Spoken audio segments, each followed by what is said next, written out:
बेटा आज हम लोग डिस्कस करेंगे all India interactive test series का पार्ट सिलेबस टेस्ट नंबर 3 जो कि हुआ था 14/09/2025 को। और इसमें हम लोग डिस्कस करेंगे मॉलिक्यूलर बेसिस ऑफ इनहेरिटेंस के कुछ सवाल, बहुत आसान सवाल जो हमारे टेस्ट में आए हुए थे। जिसमें से सबसे पहला सवाल है the energy source for DNA replication is. हम लोगों ने पढ़ा है कि हमारे पास कुछ इस तरीके का एक मॉलिक्यूल है, इसको हम लोगों ने कहा डीऑक्सीराइबोस। 2 प्राइम पे OH नहीं है।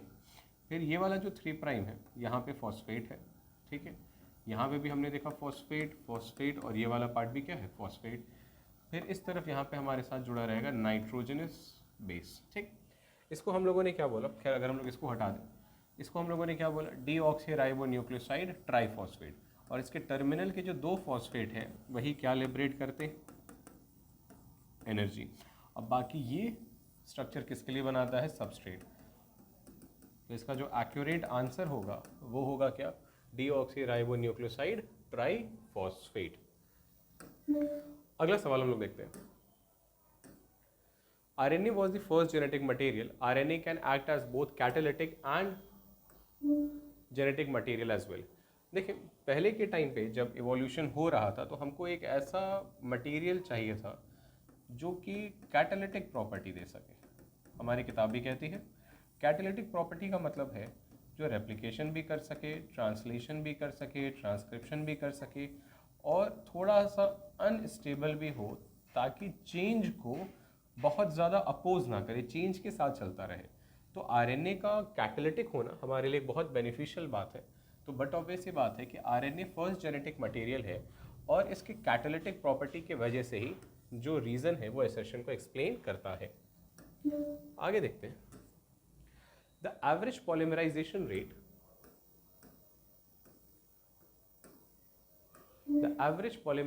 Rate of nucleotide in E coli, Escherichia coli कितना है। हम लोगों ने पढ़ा है कि जो एवरेज पॉलीमराइजेशन रेट होता है वो कितना होता है। तो अगर आप देखेंगे तो ई कोलाई के अंदर 4.6 × 10⁶ बेस पेयर होते हैं बेटा, और जो टोटल टाइम लगता है वो लगता है 18 मिनट। अगर सेकेंड के पर्सपेक्टिव से देखेंगे तो 18 × 60 जो कि होगा 1080 के आसपास। तो जो डेटा आएगा वो आएगा अप्रॉक्सीमेटली 4000 बेस पेयर पर सेकेंड, ठीक है। अगर आप इसको निकालेंगे तो 4000 के आसपास आएगा। लेकिन दोनों स्ट्रैंड पे हम लोग देख रहे हैं रेप्लिकेशन दोनों तरफ हो रहा है, दोनों तरफ बेस पेयर का फॉर्मेशन हो रहा है। एक डाई स्ट्रैंडिक प्रोसेस होता है, बाई स्ट्रैंडिक प्रोसेस होता है। तो अगर आप इसको 2 से डिवाइड करेंगे तो अप्रॉक्सीमेटली आएगा 2000 बेस पेयर पर सेकेंड पर स्ट्रैंड। तो जो इसका आंसर बैठेगा वो रहेगा 94 का option number second, 2000 base pair पर सेकेंड, ठीक है। आगे देखते हैं। अगला सवाल है replication in E coli is completed with in. अब हम लोगों की किताब में लिखा है कि जो रेप्लिकेशन है, रेप्लिकेशन होता है prior to binary fission, prior to binary fission, ठीक है। यानी बाइनरी फिशन से पहले, साइटोकाइनेसिस से पहले। और हमारी किताब कहती है होता है 18 मिनट में, तो गलती से आप देख करके 18 सेकंड पे टिक कर देंगे, पर ऐसा होगा नहीं। हमको पता है 18 मिनट को सेकंड में कन्वर्ट जब हम लोग करते हैं तो आंसर आता है 1080 सेकेंड्स। तो इसका आंसर हो जाएगा सेकंड वाला 1080 सेकेंड्स। बहुत आसान सवाल, फिर से आगे देखते हैं। The genome size of E coli is approximately, अभी थोड़ी देर पहले हम लोगों ने देखा 4.6 × 10⁶ बेस पेयर, बहुत आसान हमारे लिए। अगला देखते हैं। Assertion DNA is more stable than RNA, हाँ बट सही सी बात है। रीजन है because DNA is double stranded, हाँ, and has repair mechanism. Repair mechanism को थोड़ा सा हम हल्का सा हम लोग समझने की कोशिश करते हैं कि रिपेयर मैकेनिज्म क्या है। पहले के टाइम पे जो बैक्टीरियाज थे, अभी भी ऐसा होता है कि बैक्टीरिया के अंदर एक एंजाइम रिलीज होता है जिसको हम लोग कहते हैं रिपेयर एंजाइम। ये यूरेसिल को डैमेज कर देता है। तो यूरेसिल, क्योंकि एंजाइम बहुत स्पेसिफिक होते हैं, ये यूरेसिल खुद को मिथाइलेट करा के कन्वर्ट कर देता है 5 मिथाइल यूरेसिल में। किस में कन्वर्ट कर देता है ये, 5 मिथाइल यूरेसिल में। इससे क्या होता है कि जो 5 मिथाइल यूरेसिल है, अभी क्योंकि एंजाइम स्पेसिफिक है तो ये जाकर के इसको ख़त्म नहीं करेगा, और 5 methyl uracil is what, indeed is thymine. और ये थाइमीन पाया किस में जाता है, डीएनए में, ठीक है, इसी रिपेयर के बारे में बात हो रही है, इस रिपेयर एंजाइम के पर्सपेक्टिव से बात हो रही है। तो हाँ, DNA is more stable than RNA, सत्य है, और डबल स्टैंडर्ड है, रिपेयर एंजाइम भी होता है, ये भी सत्य है। तो हम कह सकते हैं कि रीजन रिसर्शन को एक्सप्लेन कर रहा है। आगे देखते हैं। In E. coli, the main enzyme for replication is DNA based DNA polymerase, option number 3। आप याद रखिए DNA बेस्ड DNA polymerase को हम लोग DNA डिपेंडेंट DNA polymerase भी कहते हैं। अगला, which property makes DNA more stable than RNA?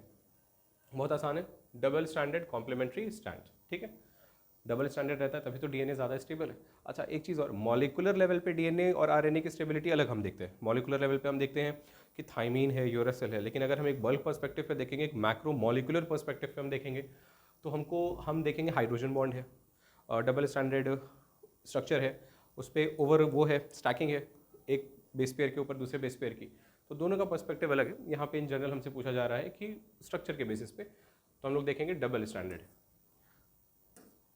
अगला, DNA evolve from RNA because RNA was unstable, 108 का second, very easy question again. RNA molecule can function as, पहला सवाल यही था, कैटलिस्ट एंड जेनेटिक मटेरियल, 111 का थर्ड। अब देखते हैं, अ ट्रांसलेशनल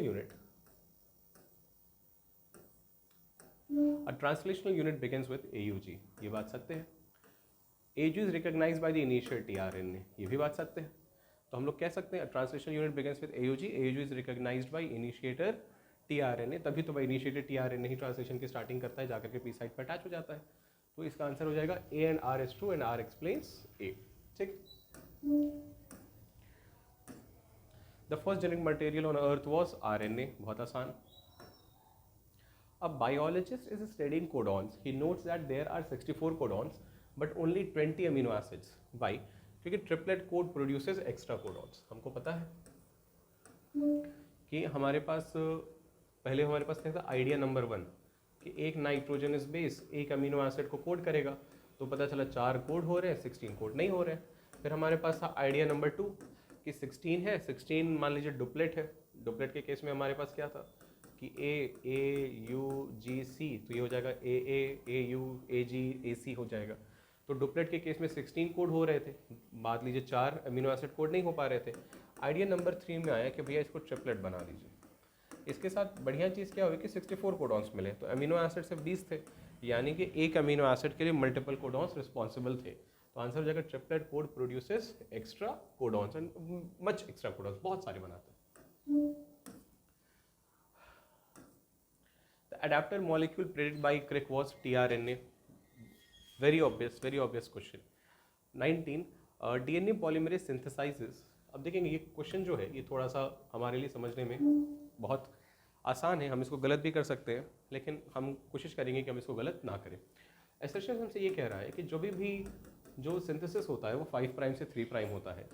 रीज़न हमसे कह रहा है कि कॉन्टिन्यूस रेप्लिकेशन, जो कॉन्टिन्यूस स्ट्रैंड और डिसकॉन्टिन्यूस स्ट्रैंड है, ये इसी की वजह से हो रहा है।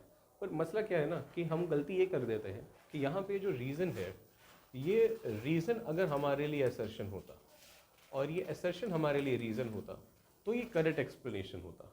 यहाँ पे असर्शन एक फैक्ट है, बट ऑब्वियस ही बात है, और रीज़न जो है, आप इसको इस स्टेटमेंट को ऐसे लिखिए कि DNA polymerase synthesises, DNA polymerase 5 prime से 3 प्राइम पॉलीमराइजेशन शो करता है, क्योंकि कॉन्टिन्यूअस रेप्लिकेशन और डिसकॉन्टिन्यूअस बनता है, डिसकॉन्टिन्यूअस और कॉन्टिन्यूअस रेप्लिकेशन स्ट्रैंड बनते हैं।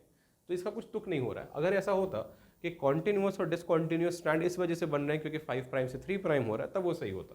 तो दोनों स्टेटमेंट सही है, लेकिन जो आर है वो अच्छी तरीके से इसको एक्सप्लेन नहीं कर पा रहा है, तो होगा option number 2 A and R is true। अगला, to code for 20 amino acid the triplet code yields 64, थोड़ी देर पहले भी हम लोगों ने देखा। The genetic code hypothesis was given by George Gamow, ये 2025 का सवाल भी है। Genetic code is a relation between, बहुत आसान सवाल, nucleotide and amino acids, very easy question. A transcriptional unit is defined by promoter structural gene terminator, again it is a very easy question. अब देखते हैं, only one DNA strand is copied in transcription to avoid by double RNA strand. हमने देखा है कि हमारे पास जो transcription में सिंगल स्ट्रैंडेड जो आरएनए बनता है, उसको बनाने के हमारे पास 2 वजह दी हुई हैं। पहली जो वजह हमको यहाँ पे जिक्र की गई है, पहली वजह की, वो ये है कि अगर दो दो स्ट्रैंड बन जाएंगी तो दोनों स्ट्रैंड फिर अलग अलग ट्रांसलेशन में पार्टिसिपेट करेंगे, तो प्रोटीन लेवल पे फिजियोलॉजिकल डिस्टर्बेंस होगा। दूसरा हमारे पास है, हमसे कहा गया है कि मान लीजिए कि 5 से 3 है, 3 से 5 है, इन दोनों ने डबल स्टैंडर्ड आरएनए वाला ट्रांसलेशन हुआ ही नहीं, दोनों तरीके। यहाँ पे हमको क्या लिखा है, only one DNA strand is copied in transcription to avoid क्या, डबल आरएनए स्ट्रैंड्स बनना, उनका बनना नहीं सही है। अति अच्छी होती है, हर चीज़ की अति अच्छी नहीं होती। अब आगे देखते हैं, in transcription adenine pairs with, अब देखिएगा यहाँ पे जो क्वेश्चन है इसके दो तुक हैं। दो तुक कैसे हैं, जैसे मान लीजिए कि यहाँ पे अगर हम बात करें कि हमारे पास ये राइबोसोम है, इस पर्टिकुलर राइबोसोम में, अच्छा ये ट्रांसक्रिप्शन के बारे में बात कर रहे हैं, तो ट्रांसक्रिप्शन के बेसिस पर हम लोग देखते हैं।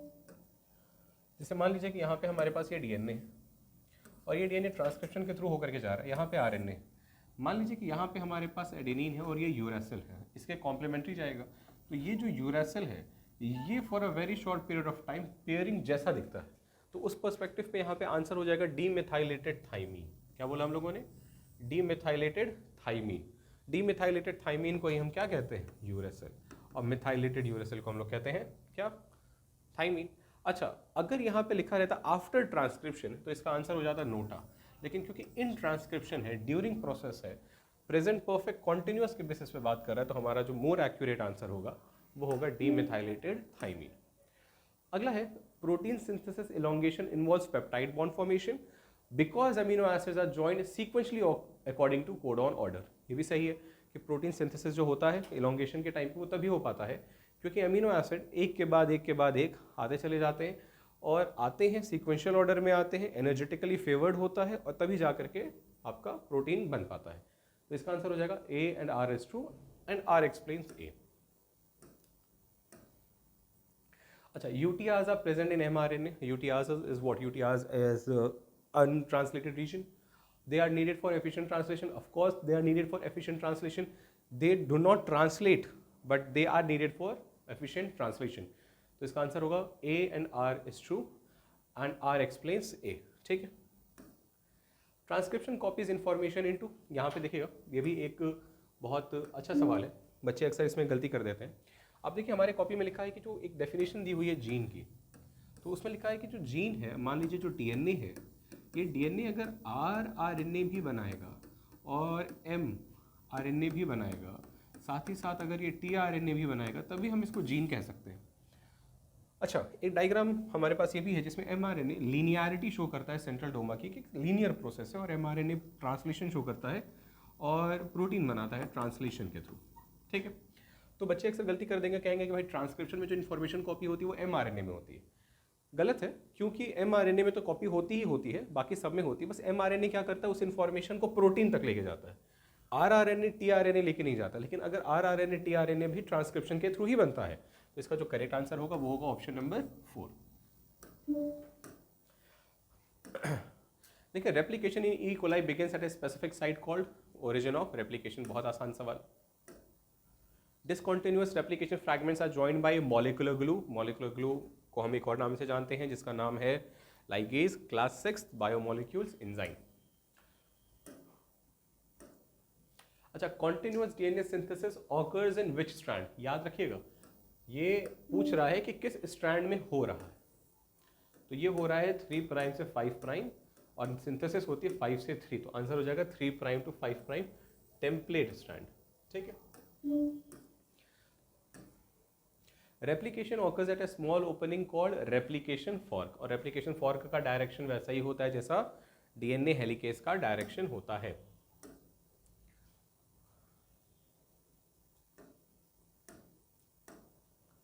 राइबोसोम एक्ट्स एज कैटलिस्ट, हाँ देखिए अगर मान लीजिए कि आपके घर में किचन में मैगी बन रही है, तो हम ये भी कह सकते हैं कि आपके घर में मैगी बन रही है, तो राइबोसोम के अंदर राइबोजाइम है जो कैटलिस्ट की तरह काम कर रहा है, तो बट ऑब्वियस बात है कि राइबोसोम भी कैटलिस्ट की तरह काम कर रहा है। Ribosomal proteins are directly responsible for during DNA replication, नहीं वो इन्वॉल्व नहीं होते हैं, तो A is true R is false.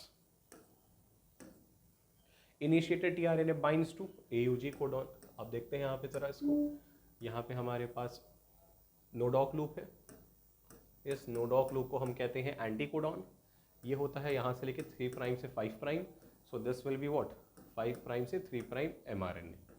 तो यहाँ पे हमारे पास एक सीक्वेंस है, ये होगी गाय यानी गाऊ, और इसका सीक्वेंस क्या हो जाएगा AUG। तो आंसर हो जाएगा क्या AUG कोडॉन। बहुत आसान। Translation ends with release factor binds to stop codon. Stop codon code for amino acid नहीं, स्टॉप कोडॉन एमिनो एसिड को कोड नहीं करता, तो इसका सही आंसर हो जाएगा, असर्शन वाला सही है, तो A is to R is false। देखिए, scientist blocks the release factor activity during last step of central dogma. Central dogma के टाइम पे जो रिलीज फैक्टर है उसको ऑफ कर दिया, यानी कि बेसिकली सारे स्टॉप कोडॉन हटा दिए, रिलीज फैक्टर को लाने वाली चीज़ों को खत्म कर दिया। तो अब इससे क्या होगा, ट्रांसलेशन तब तक चलता रहेगा जब तक आपका chain. A student is watching ribosome under electron microscope. इसको देखते हैं। एक स्टूडेंट ने देखा, वो देख रहा है राइबोसोम को। किसको देख रहा है, राइबोसोम को देख रहा है, और ये ribosome two subunit joining an mRNA, यानी बीच में एक mRNA। What process has started, भाई ट्रांसलेशन हो गया चालू। एंड व्हाट स्ट्रक्चर इज, इसको हम लोग कहते हैं पॉलीराइबोसोम, या फिर हम इसको कहते हैं पॉलीसोम। 158 का थर्ड, 158 का थर्ड। आगे, during protein synthesis an RNA with anticodon and amino acid binding site is required, which RNA is this. तो आंसर हो जाएगा SRNA। SRNA को हम लोग कहते हैं क्या, सॉल्युबल होता है, इसी को हम लोग कहते हैं tRNA, या फिर हम इसको कहते हैं adapter RNA। tRNA acts as an adapter molecule, सत्य है। It reads the codon and carries amino acid, ये भी सत्य है। तो A and R is true, और अच्छे से एक्सप्लेन कर रहा है सेशन को। A student mistakes transcription for replication। एक बच्चे को जो ट्रांसक्रिप्शन प्रोसेस है उसको रेप्लिकेशन समझ लिया। तो आखिर हम उसको कैसे बताएंगे कि भैया जो आप देख रहे हैं वो ट्रांसक्रिप्शन है। हम कहेंगे देखो दोनों स्ट्रैंड क्या कॉपी हो रहे हैं, तो कहेंगे नहीं दोनों स्ट्रैंड कॉपी नहीं हो रहे। फिर कहेंगे एंटायर डीएनए डुप्लीकेट, कहेगा नहीं भैया एंटायर डीएनए डुप्लीकेट नहीं हो रहा है। क्या आरएनए प्रोटीन बना रहे, कहेंगे आरएनए प्रोटीन नहीं बना रहा है। तो आंसर हो जाएगा only a segment of DNA is translated. आगे देखते हैं। A researcher find that replication bacterial cell always start at a fixed point. What is this region called? Origin of replication। चलिए, इसको हम लोग क्या कहेंगे, origin of replication ही कहेंगे, ORI site। In an experiment, fragments of DNA are observed on the strand during replication. Which enzyme is needed to join them? Ligase। ये भी हमको पता है, molecular glue, जैसे पहले एक सवाल था। The anticodon loop is present in tRNA। anticodon को हम लोग एक और नाम से जानते हैं, इसको कहते हैं नोडॉक सीक्वेंस, नोडॉक लूप। 4 है, assertion है, stop codons are read by specific tRNAs। Reason है stop codon brings the last amino acid। इसको अगर हम लोग ध्यान से देखें तो पता चलेगा कि हमारी किताब कहती है कि इनिशिएटेड tRNA होता है जो कि कोड करता है AUG के लिए, इनिशिएटेड tRNA, और साथ ही साथ लिखिए there is no tRNAs for stop codon. तो इसका जो आंसर होगा वो होगा ए। तो गलत हो गया, stop codon brings last amino acid, नहीं ऐसा कुछ नहीं होता है, तो ये तो खुद से हो गया। फोर्थ हो गया A and R both are false. अगला देखेंगे, assertion genetic code uses 3 nucleotide per codon, 4 bases can form 64 possible codons। अब देखें, genetic code uses 3 nucleotide per codon because 4 bases can form only 64 possible codons। बात समझ आ रही? यानी कि अगर 3 न्यूक्लियोटाइड बेसेस जो इस्तेमाल हम इसी वजह से कर रहे हैं क्योंकि हमको 4 बेसेस से 64 कोडॉन ही मिल रहे हैं 20 अमीनो एसिड को कोड करने के लिए। अगर हम 3 गया करके 2 करते तो फिर 4 अमीनो एसिड रह जाते, इससे ज़्यादा लेके जाते तो भी डेटा बहुत आगे हो जाता। तो ए और आर ट्रू है और आर ए को एक्सप्लेन करता है। अगला है, scientist observes an enzyme that polymerize DNA using DNA as a template. Which enzyme it is? DNA dependent DNA polymerase. More accurately 176 का हो जाएगा answer number second, DNA polymerase. अब बायोलॉजी स्टूडेंट, अच्छा ये देखिए, the enzyme ribozyme in ribosome is 23S RNA, ये हम लोगों को पता है, पेप्टाइड फॉर्मेशन में मदद करता है। 179, both DNA strands can not be transcribed at once, it could create 2 different RNAs and complicate protein synthesis. सही है, हमने आपको अभी थोड़ी देर पहले बताया था कि दोनों डीएनए स्ट्रैंड्स का आप नहीं कर सकते। क्यों नहीं कर सकते? इसी रीज़न की वजह से नहीं कर सकते क्योंकि भाई डबल स्टैंडर्ड, मान लीजिए दोनों RNA अलग अलग रहेंगे, 5 प्राइम टू 3 प्राइम रहेंगे, पूरी की पूरी फिजियोलॉजी कैसी की तैसी हो जाएगी, अमीनो एसिड भी कंजर्व रहता है तो आप ज़्यादा उसका इस्तेमाल भी कर नहीं सकते हैं। तो A and R is true and R explains A. अल देखिए, the ribosome consist of RNA only, RNA magnesium ion and protein, protein only, RNA and protein. अब देखिए ये थोड़ा कॉन्फ्लिक्शन है कि अगर आप पुरानी एनसीईआरटी के हिसाब से जाएंगे तो ऑप्शन नंबर सेकंड सही है, नई के हिसाब से फोर्थ सही है, लेकिन मोर एक्यूरेटली जो है 180 का ऑप्शन नंबर सेकेंड यानी आरएनए मैग्नीशियम और प्रोटीन से ही मैग्नीशियम आयन मदद करता है during the process of translation. ठीक है, ये था हमारा interactive test series, all India interactive test series number 3। कुछ बातें बेटा, आप देखिए कभी भी जो भी आप सवाल लगाइए, आप ज़्यादा से ज़्यादा सवाल लगाने की कोशिश करिए। जितना ज़्यादा हम सवालों को हल करेंगे उतना हमारे लिए ये अच्छा होगा कि हम किसी पर्टिकुलर टॉपिक को मास्टरी हासिल कर लें उसमें। ठीक है, तो हम लोग मिलेंगे नेक्स्ट वीडियो में, जो कि होगा हमारे पास क्या, T1 T2 T3 का कंबाइन नेक्स्ट टेस्ट सीरीज़ होगा, जो कि नेक्स्ट जो टेस्ट होगा वो होगा अभी से 2 हफ्ते बाद। तब तक के लिए बेटा क्या,